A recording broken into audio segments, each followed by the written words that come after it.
شیطان الرجیم بسم اللہ الرحمن الرحیم الصلاة والسلام علیک یا رسول اللہ الصلاة والسلام علیک یا رحمت للعالمین الصلاة والسلام علیک یا خاتم النبیین صلی اللہ علیہ وآلہ وسلم اللہم صلی علی محمد وآل محمد۔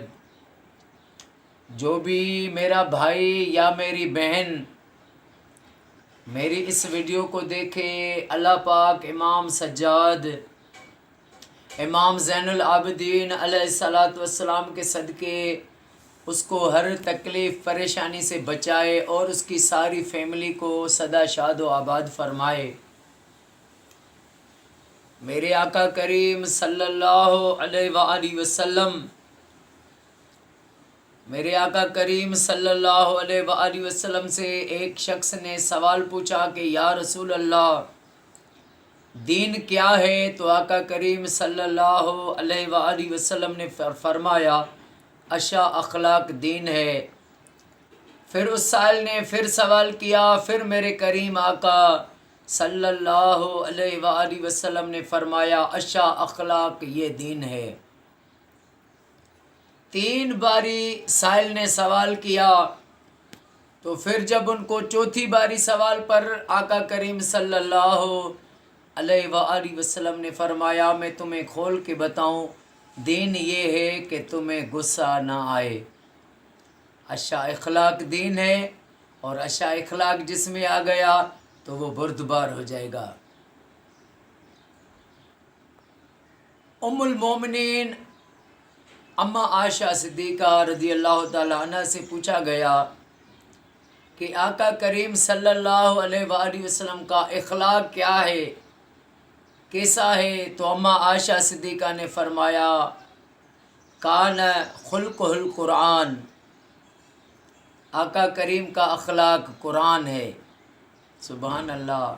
وَإِنَّكَ لَعَلَىٰ خُلْقٍ عَظِيمٍ، محبوب تم بلند اخلاق پر ہو، بلند اخلاق والے ہو۔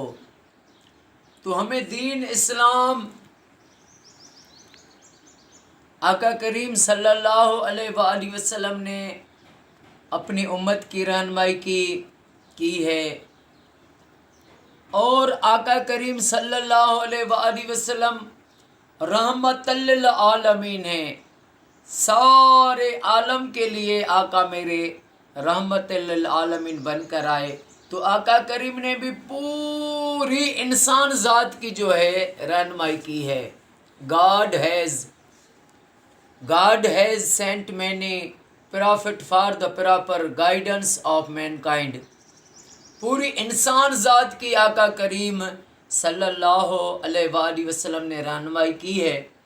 اور میرے کریم آقا صلی اللہ علیہ وآلہ وسلم سے پوچھا کہ یا رسول اللہ اسلام کی معنی کیا ہے؟ فرمایا اسلام کی معنی ہے سلامتی۔ تو ہر چیز میرے آقا کریم صلی اللہ علیہ وآلہ وسلم نے سمجھائی ہے۔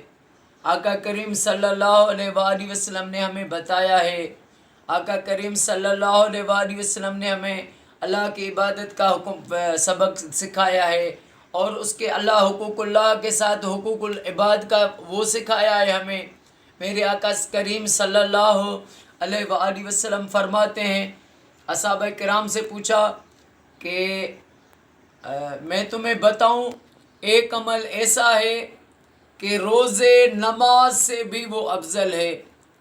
اصحابہ کرام نے کہا یا رسول اللہ ہمیں فرمائیں، ارشاد فرمائیں، بتائیے۔ تو آقا کریم صلی اللہ علیہ وآلہ وسلم نے فرمایا دو لڑے ہوئے لوگوں میں صلح کروانا یہ روزے نماز سے بھی افضل عبادت ہے۔ اور دنیا میں دیکھتے ہیں کئی لوگ ایسے ہوتے ہیں، وہ ایسے پیارے دوستوں کو جو ہے غلط باتیں کر کے، پیارے رشتوں کو غلط باتیں کر کے ان کو ایک دوسرے سے جدا کرتے ہیں، ان میں نفرتیں، ان میں دراڑ ڈالتے ہیں، نفرتیں پھیلاتے ہیں، ان میں اس کی باتیں اس کے خلاف اس کو کہتے ہیں، پھر اس کو اس کے خلاف کہتے ہیں۔ تو ایسے لوگوں کو آپ جب کسی کے ساتھ، اگر آپ خود دانا ہیں، خود عقل مند ہیں، تو آپ کسی کے ساتھ 2 منٹ بیٹھیں، اس کے ساتھ کچہری کریں، تو آپ اگر خود دانا ہے تو سمجھ جائیں گے تو یہ کیسا ہے. کیونکہ اللہ والے فرماتے ہیں کہ انسان کی جو ہے یہ جو انسان کی جو ہے زبان ہے، یہ ایسے سمجھیں جیسے دیگچی میں چمچ ہوتا ہے، کہ انسان کے جو دل میں ہوتی ہے انسان کا دل جو ہے ایک دیگچی کے مثل ہے، اور اس کی زبان اس کے جو چمچ کے مثل ہے. جو دیگچی میں ہوگا وہ چمچ پر آ جاتا ہے، جو انسان کے جو دل میں ہوتا ہے وہ زبان پر آ جاتا ہے. آپ جب اس کے ساتھ بیٹھیں تو آپ سمجھ جائیں گے کہ یہ دیکھیں، آپ یہ سمجھیں کہ اس نے بیٹھ کر کسی کی میرے ساتھ غیبتیں کی، بیٹھ کر چگلیاں لگائی، بیٹھ کر کوئی تفرقے بازی کی بات کی، بیٹھ کر کوئی غلط گناہوں کی بات کی. تو آپ جب سمجھ جائیں تو پھر آپ ایسے لوگوں کی صحبت سے دور رہیں، اور ان لوگوں کی صحبت میں آئیں جو آپ کو عشق مصطفیٰ سکھائیں، جو آپ کو ہر وقت درود شریف پڑھنا سکھائیں، جو آپ کو ہمدردی کرنا سکھائیں، جو آپ کو والدین کا فرما برداری کرنا سکھائیں، جو آپ کو اپنے رشتہ داروں سے، پڑوس سے اچھا سلوک کرنا سکھائیں، جو آپ کو صبر، حلم، بردباری سکھائیں. پھر قرآن پاک نے بھی فرمایا یا ایھا الذین آمنوا اتقوا اللہ وکونوا مع الصادقین، اے ایمان والو اللہ سے ڈرو اور سچے لوگوں کی صحبت اختیار کرو. اللہ پاک اما جناب سیدہ فاطمۃ الزہرا سلام اللہ علیہا کے صدقے آقا کریم صلی اللہ علیہ وآلہ وسلم کی ساری امت کو تفرقے بازی سے بچائے، ہمارے وطن کو، وطن کی پاک فوج کو ہر موڑ پر کامیابی، فتح، عزت عطا فرمائے، اور ساری دنیا میں ہر مومن کے گھر میں لاکھ درود شریف پڑھا جائے، گھر گھر میں لاکھ درود شریف کی محفلیں ہوں، اور انشاءاللہ تعالی اللہ پاک آپ کو اور آپ کے تمام جو بھی احباب ہیں ان کو سدا شاد و آباد فرمائے. السلام علیکم ورحمۃ اللہ وبرکاتہ.